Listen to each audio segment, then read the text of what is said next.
भिडायचं तर माझ्याशी भेट ना, अरे भिडायचं तर माझ्याशी भेट ना.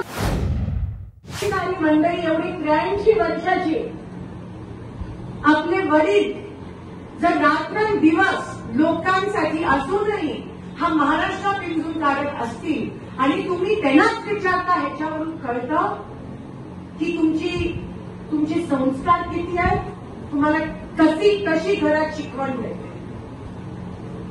आणि ते सगळे ज्यांना संस्कारच दिले गेले नाहीये ते सगळे एकत्र झालेले असतात. तुम्ही बघू शकता माझ्या विरोधात जे उभे राहिले, ज्याला तुम्ही पार्सल वगैरे म्हणता, मला काय म्हणायचं नाहीये, ते देखील काही दिवसापासून शिंदे साहेबांबद्दल बोलत आहेत. चेतन भाऊनी बरोबर उत्तर दिलं त्या ठिकाणी. अरे भिडायचं तर माझ्याशी भेट ना, मी उभी आहे ना उमेदवार म्हणून.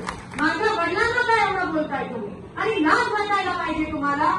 ज्या माणसांनी संघर्ष केला, तुमची पावती नकोय, सगळं सोलापूरला माहिती की या माणसाचा संघर्ष काय ते, तुम्ही कोण येऊन आम्हाला सांगता?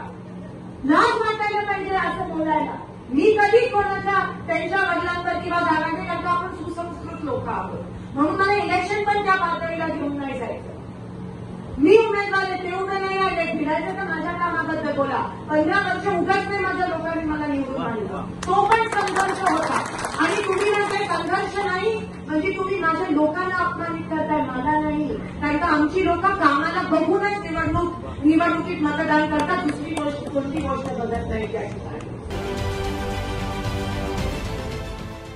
देश विदेशातील प्रत्येक घडामोडींचे लाईव्ह अपडेट मिळवण्यासाठी आता साम टीव्हीच्या सर्व सोशल मीडिया प्लॅटफॉर्मला लाईक, फॉलो आणि सबस्क्राईब करा. तसंच सर्व नोटिफिकेशनसाठी बेल आयकॉन प्रेस करायला विसरू नका.